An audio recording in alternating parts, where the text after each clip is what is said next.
क्या आपको पता है कि मॉक टेस्ट में अगर 140 मार्क्स भी आ रहे हैं, फिर भी आप एक्चुअल एग्जाम में फेल हो सकते हो? क्योंकि 95% बच्चे ऐसे होते हैं जो सिर्फ और सिर्फ अपना मार्क्स देखते हैं, वो अपना परसेंटाइल चेक ही नहीं करते।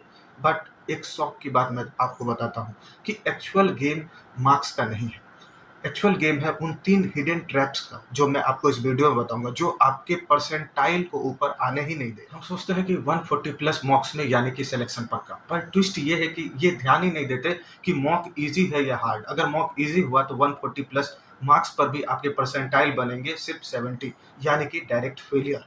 तो हमारा फोकस मार्क्स के ऊपर होता है, ना कि इन 3 हिडन ट्रैप्स के ऊपर फोकस कर रहे होते हैं। तो जिस वजह से कितना भी मेहनत कर रहे होते हैं, परसेंटाइल राइज ही नहीं होता, जिसके वजह से फेलियर देखने को मिलता है एक्चुअल एग्जाम के अंदर इतने मार्क्स लाने के बावजूद। और ये सभी बातें मैं हवा में नहीं बोल रहा हूँ, मैंने खुद 100 प्लस मार्क्स दिए हैं, प्री के भी दिए हैं, और 50-60 प्लस मार्क्स मैंने मेंस के भी दिए हैं इन पिछले 3 सालों में। तो मैं अच्छे तरीके से अपने रियल एक्सपीरियंस से आपको बता सकता हूँ कि मॉक्स देने के बाद, स्कोर लाने के बावजूद भी एक्चुअल एग्जाम के अंदर क्यों सिलेक्शन नहीं हो पाता है, या फिर परसेंटाइल क्यों नहीं राइज हो पाते। इन सभी के बारे में आपको इस वीडियो में शेयर करूंगा। तो बिना टाइम वेस्ट किए चलिए स्टार्ट करते हैं इस वीडियो को। तो दोस्तों, सबसे पहले मैं बता दूं कि जो भी इस चैनल पर नए हैं तो पहले इस चैनल को सब्सक्राइब कर लेना और ये वीडियो को लाइक भी कर देना। दोस्तों, और कुछ अगर पूछना हो इससे रिलेटेड तो आप इस वीडियो में पूछ भी सकते हैं। तो दोस्तों, मैं बताने वाला हूं कि आखिर कौन कौन से 3 ऐसे साइलेंट ट्रैप्स हैं जिसमें कि आप मॉक के अंदर अच्छा स्कोर नहीं कर पा रहे हैं। तो दोस्तों, जो सबसे पहला है वो है the illusion of raw score. मतलब यहाँ पर मोस्टली स्टूडेंट, यानी कि मैं कहूंगा कि 90 to 95% ऐसे स्टूडेंट है जिनका फोकस सिर्फ मार्क्स के ऊपर होता है। वो ध्यान देते हैं कि 140 प्लस मार्क्स होना चाहिए हर एक टेस्ट के अंदर।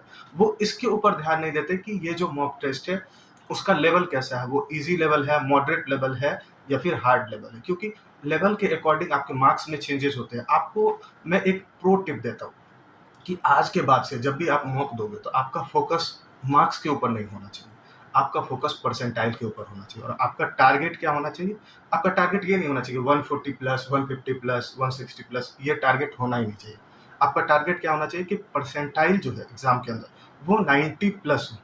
क्योंकि आप ऐसा देखेंगे कि बहुत सारे ऐसे मॉक टेस्ट प्लेटफॉर्म है जहां पर कुछ लोग फेक भी देते हैं, यानी कि पहले से वो टेस्ट को लगा रखे होते हैं और फिर उसके बाद उसके ऊपर देते हैं। तो आपको ध्यान रखना है, बस मेन टारगेट क्या है कि आपका फोकस होना चाहिए, जो परसेंटाइल है वो 90 प्लस होना चाहिए। ये है पहला। अब मैं बताता हूँ दूसरा ट्रैप जो है वो क्या है। तो दूसरा ट्रैप है ego battle with the question. यानी कि आप क्वेश्चन के साथ लड़ाई करना स्टार्ट करते हैं एग्जाम के अंदर। जब भी आप क्वेश्चन से लड़ाई करोगे तो फिर चीजें नहीं होंगी, आपका टाइम वेस्ट हो जाएगा। आप हार्ड क्वेश्चन सॉल्व करोगे, उसके भी 2 मार्क्स ही मिलने वाले हैं प्री के अंदर। चाहे आप इजी क्वेश्चन सॉल्व करो, वहां पर भी 2 मार्क्स मिलने वाले हैं। तो आपको प्रायोरिटी किसे देनी चाहिए? जो इजी क्वेश्चन है वहां पे आप नेगेटिव के चांसेस भी कम होंगे और आप अच्छा स्कोर कर पाओगे। तो सबसे पहला है, इसी के अंदर आता है द आर्ट ऑफ स्किपिंग। यानी कि आपको फोकस करना है उन क्वेश्चंस के ऊपर जो आसानी से सॉल्व हो जाएंगे, जहां पर आपको 2 मार्क्स मिल जाएगा इजीली। लेकिन आप फोकस किस पे करते हो? वैसे क्वेश्चंस के ऊपर फोकस करते हो जो हार्ड, जैसे मान लीजिए आपने अलजेब्रा का कोई टॉपिक पढ़ा और कोई क्वेश्चन ऐसा आ गया जो अलजेब्रा का जो हार्ड क्वेश्चन है, तो फिर वहां पर आप दिमाग लगाना शुरू कर देते, मैंने ये टॉपिक किया तो ये क्वेश्चन हुआ क्यों नहीं रहा।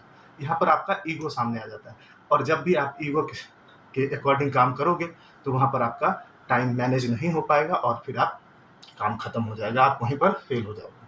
तो आपको इस चीज को ध्यान देना है कि ईगो पे नहीं लेना है किसी भी क्वेश्चन को। आपने पढ़ा है, नहीं बना कोई बात नहीं, आप उसे स्किप करोगे, नेक्स्ट राउंड में देखोगे, तभी नहीं होता है तो कोई बात नहीं, उसे छोड़ देना है, उसे बाद में आप अपने नोटबुक में नोट करोगे। ठीक है।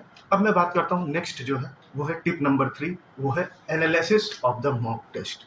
ये सबसे की पॉइंट है, यहाँ पर बहुत से बच्चे ध्यान ही नहीं देते।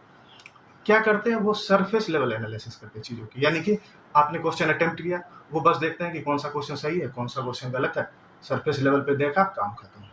नहीं, अगर आप चाहते हो कि एक्चुअल में आपके परसेंटाइल राइज हो, आपने देखा होगा कि बहुत से ऐसे बच्चे होंगे जो 140 150 स्कोर कर रहे हैं, लेकिन उनके परसेंटाइल में कोई भी इंक्रीमेंट देखने को नहीं मिलता।